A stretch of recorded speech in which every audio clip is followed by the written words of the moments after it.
भारत लगातार अपनी सैन्य ताकत बढ़ा रहा है, जिसका लोहा पूरी दुनिया मानने लगी है। सैन्य ताकत के मामले में कई बड़े देश भी अब भारत के पीछे नजर आने लगे हैं। ग्लोबल फायर पावर रैंकिंग के मुताबिक भारत के पास दुनिया की चौथी सबसे ताकतवर सेना है। इस रैंकिंग के मुताबिक भारत की सैन्य क्षमता यूनाइटेड किंगडम, फ्रांस और पड़ोसी देश पाकिस्तान से कहीं ज्यादा बेहतर है।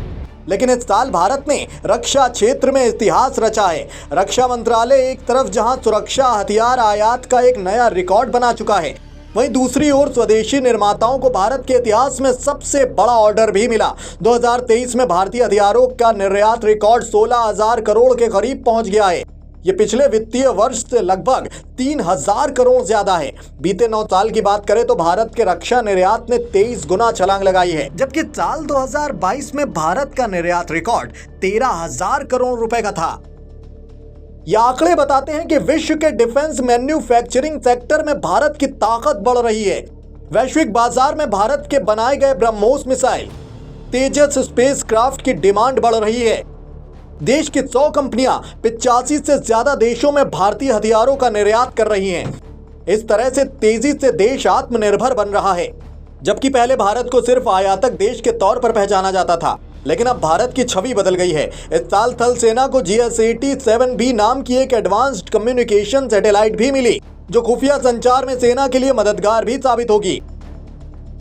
न्यू स्पेस इंडिया लिमिटेड और रक्षा मंत्रालय के बीच 3,000 करोड़ का समझौता हुआ है।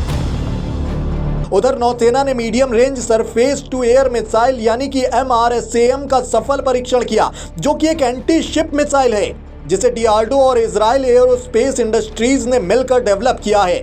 इसके अलावा DRDO की ओर से ही विकसित मीडियम रेंज की बैलिस्टिक मिसाइल अग्नि-1 का भी सफल परीक्षण किया गया। यह सतह से सतह पर वार करने वाली परमाणु से लैस मिसाइल है, जो अपने लक्ष्य पर सटीक निशाना लगाती है और उसे नष्ट कर देती है।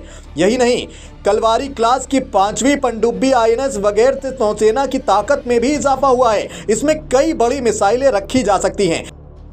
इसका रडार सिस्टम भी पूरी दुनिया में बेस्ट है। इस देश में ही सबसे कम समय में तैयार किया गया है इसे। इसके अलावा प्रोजेक्ट 15B गाइडेड मिसाइल के तीसरे stealth destroyer the crest of yard 12706 का अनावरण किया जा चुका है। यह ब्रह्मोस मिसाइल को दागने में सक्षम है। इसी तरह भारत ने 97 तेजस मार्क 1A लड़ाकू विमान और 156 प्रचंड लड़ाकू हेलीकॉप्टर्स की खरीद को मंजूरी दी। इसकी कीमत 1.1 लाख करोड़ है। इसके अलावा 2 लाख करोड़ रुपए के कुछ और रक्षा सौदे भी हुए, जिसके आधार पर इसे सबसे बड़ा ऑर्डर माना जा रहा है। देश दुनिया की ऐसी खबरों के लिए लगातार देखते रहिए TV9 भारतवर्ष।